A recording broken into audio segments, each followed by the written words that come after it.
Madame Lise Bissonnette quitte la direction du quotidien Le Devoir de Montréal pour mettre sur pied la Grande Bibliothèque du Québec. Elle dirigeait le quotidien depuis 8 ans. Le projet de Grande Bibliothèque vise entre autres à démocratiser l'accès à la culture et à stimuler la lecture. Lise Bissonnette est dans notre studio ce soir. Bonsoir, Lise. Bonsoir. Vous avez marqué le journalisme comme peu l'ont fait dans votre génération. On fait partie des lecteurs assidus de Lise Bissonnette. Vous ne pouviez pas ne pas faire ce métier-là avec une grande passion. Et vous abandonnez ça? Oui, ça a été une décision difficile, mais de tous les messages que j'ai reçus aujourd'hui, beaucoup de gens l'ont compris. Et j'étais un peu heureuse parce que je craignais que les lecteurs me le reprochent. Bien sûr, ils sont un peu inquiets, c'est normal. Quand il y a un changement à la tête d'une institution, les gens se posent beaucoup de questions. Mais au fond, le devoir, je l'avais rendu où je voulais qu'il aille. Il y avait encore beaucoup d'autres développements. J'en avais préparé quelques-uns. Mais il est certain que personnellement, j'étais un peu à la fin d'un cycle. Quand on pense dans quel état il était en 90 et comment il est maintenant, bon, au moins, je n'ai plus d'inquiétude. Et quand ce projet-là est arrivé à ma porte, même si je ne l'attendais pas, même si en fait, on ne prévoit pas ce genre de mouvement-là, j'étais comme un peu mûre. Mais il est vrai que ça a été extrêmement difficile. Le journalisme, c'est vraiment mon métier depuis, je dirais presque depuis l'âge de 15 ans. J'avais toujours rêvé, j'ai toujours dit que la plus belle journée de ma vie professionnelle avait été ma première journée au Devoir. C'était ma maison. Et hier, il y avait beaucoup d'émotions dans l'air, oui, quand j'ai dû annoncer mon départ. Vous abandonnez le Devoir, c'était peut-être rendu à la fin d'un cycle, mais vous abandonnez aussi la place publique que vous donnez le Devoir. Oui, mais je l'ai dit dans le dernier éditorial que j'ai publié ce matin, j'avais une conviction profonde d'une chose, c'est qu'un jour, je ne savais pas quand, je ne savais pas comment ça se produirait et tout, que je quitterais la place publique au sens où je l'occupais.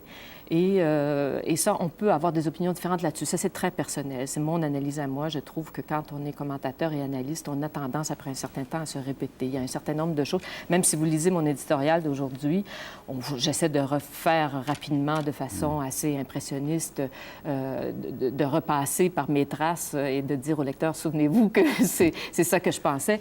Mais il reste qu'il y a un danger de se répéter, il y a un danger de vouloir, de s'accrocher à la place publique. Vous savez, il y a quelque chose qui est un peu une drogue dans ce métier-là, où on devient habitué à ce qu'on nous demande notre opinion et tout ça. Et puis, j'étais profondément convaincue qu'un jour, je devrais me sevrer de ça. Et puis, ça arrive comme ça, un peu brusquement, mais ça arrive et je suis prête à le faire. Je sais que certains jours, je vais m'ennuyer. Mais vous rendez-vous compte, Lise, que vous étiez une des références importantes du Canada anglais sur le Québec? Oui, mais enfin, toujours pour me... très souvent de façon un peu hostile.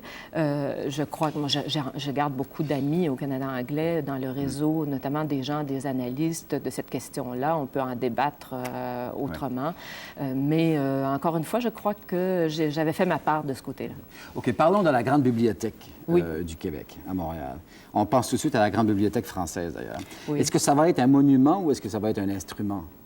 Eh bien, vous posez la question parce que vous vous attendez à ce que je vous dise un instrument, mais il ne faut pas rire des monuments non plus, en fait. La Grande Bibliothèque de France, que j'aime beaucoup, je suis allée à plusieurs reprises, elle est effectivement peut-être un peu trop monumentale, mais c'est le style des Français, c'est comme ça, ils sont comme ça, alors ça correspond à leur personnalité.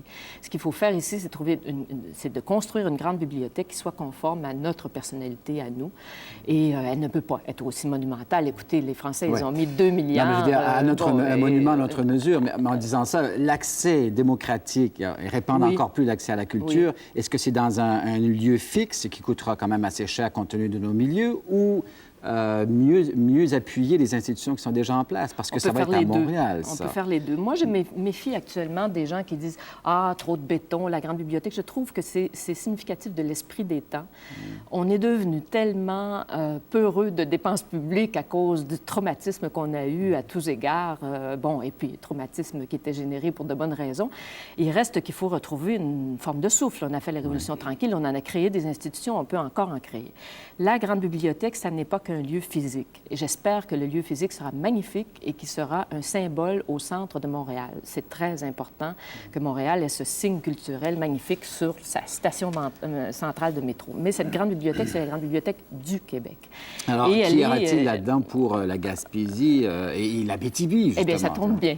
Ouais. Bon, ça tombe bien. C'est qu'au moment où on l'a construit, nous, on a fait beaucoup de rattrapage au Québec au cours des dernières années. Vous savez qu'on était très en retard sur les bibliothèques publiques. Le réseau de bibliothèques publiques, il est à peu près complété. Quand j'étais adolescente à Rouyn-Noranda, il n'y en avait pas. Aujourd'hui, il y a une des bibliothèques les plus fréquentées du réseau à Rouyn-Noranda, une de celles qui a le plus de succès. Donc, il y en a partout dans l'ensemble du territoire. Et c'est une sorte d'institution phare qui vient compléter le réseau et qui arrive au moment où les technologies de communication changent. Moi, j'aurai toujours la passion du livre comme un livre en soi. Je vis avec des milliers de livres, j'adore ça, j'en achète, j'en mange, littéralement, j'aime ça. Et je pense que ça va continuer, et ça, c'est la mémoire, et c'est la conservation, et c'est la diffusion. Les gens vont partir avec un livre sous la main, c'est une bibliothèque de prêt et non pas seulement une bibliothèque de consultation. Mais on arrive au moment où commence la bibliothèque virtuelle. Il ne faut pas que ça soit juste un voyage dans les nouvelles technologies. Il faut qu'on s'intéresse au contenu. Et la bibliothèque virtuelle du Québec, bien sûr que la grande bibliothèque qui aura plus de moyens que les autres, peut la lancer, si vous voulez. Et elle doit le faire de concert avec toutes les bibliothèques publiques et scolaires du Québec aussi. Selon un rapport du ministère de la Culture, il y a 43 des Québécois qui ne lisent jamais. Vous quittez une institution qui a accordé beaucoup d'importance à la culture et aux idées, et aussi spectaculaire qu'a été votre réussite au devoir, ça reste quand même une institution de faible diffusion. Comment ne peut-on pas dire qu'une grande bibliothèque, c'est aussi quelque chose d'un peu élitiste? C'est évident que si vous dites que 43 des gens ne lisent pas, la lecture devient un peu un phénomène élitiste, mais il faut justement... Moi, je toujours dit, il ne faut pas nécessairement réussir, il faut essayer. Ce que j'ai demandé au système scolaire dans tous ces éditoriaux durant toutes ces années, c'est de ne jamais oublier qu'on ne l'atteindra jamais, l'égalité des chances. Mais la première chose à laquelle on doit penser quand on monte un système scolaire, un système d'éducation, c'est d'essayer de l'atteindre. Il faut le vouloir. Et il faut continuer à le vouloir dans l'adversité. Donc, là, je quitte bien sûr un endroit où j'ai beaucoup débattu ces idées-là. Je me suis battue pour elles. J'y vais au front, là, avec les gens qui y sont. Et je vais essayer quand même d'en faire le lieu le plus convivial, le plus accessible possible. Mais c'est certainement une bataille. Maintenant, je ne vais pas me laisser intimider par ça.